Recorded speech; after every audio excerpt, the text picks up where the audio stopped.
Is setting social media on fire. Former Alaska Governor Sarah Palin quickly taking to Twitter. She tweets, Obama lied to the American people again. He said it wasn't a tax. Obama lies, freedom dies. Governor Sarah Palin joins us. Good evening, Governor.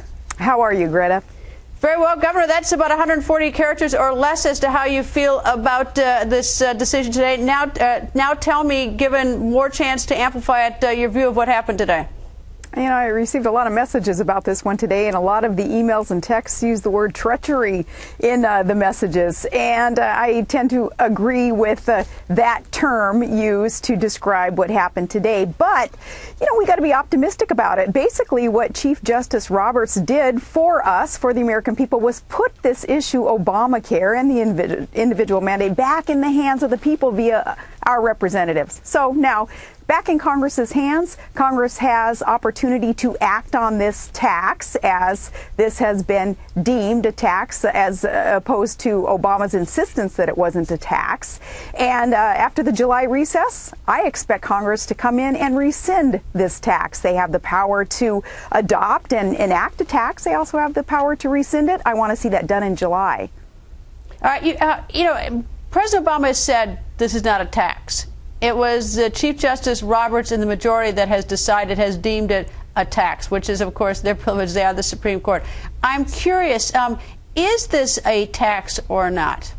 Absolutely, it's a tax. It's nearly $1 trillion worth of tax via levies, fines, tariffs, if you will, whatever anybody else wants to call them. This is a penalty. It is a tax on the people. It's a tax on states. It's a raiding of Medicaid funds, which will result in states having to find other funds to supplement their Medicaid budgets. Overall, this is about $1 trillion more tax put on the American people. Do people think, Greta, that there really is anything such as a free lunch? There is no such thing as a free lunch.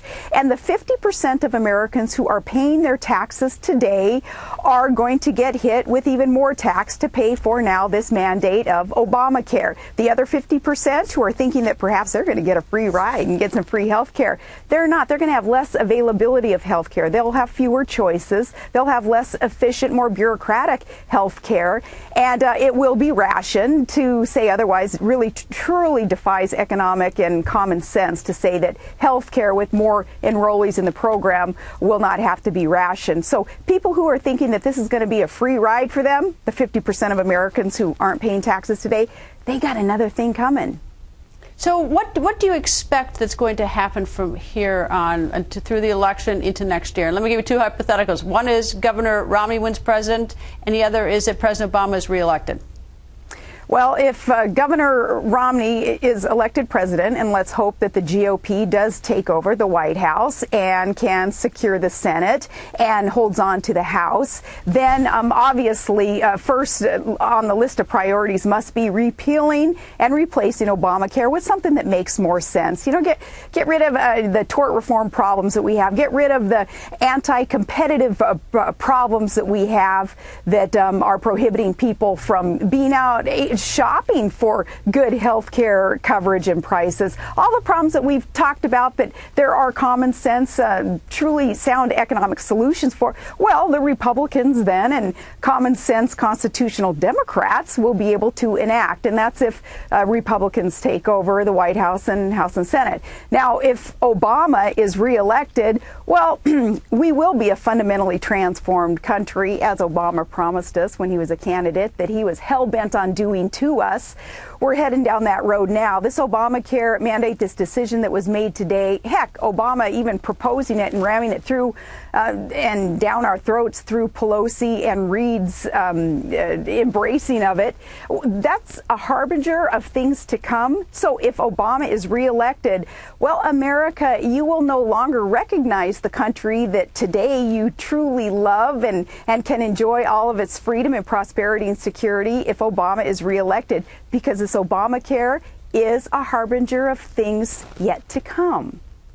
Well, it'll be interesting to see what happens, especially in, I mean, the states have a decision to make right now with the Medicaid expansion, and they need to decide whether they're going to opt in or opt out. Under this decision, they have a chance to opt out, and that's a very sort of pricey matter for the states. On the other hand, they're going to have a lot of people who don't have coverage, at least the ones with a large population that are under a certain income level. How do you foresee that whole Medicaid expansion thing unfolding?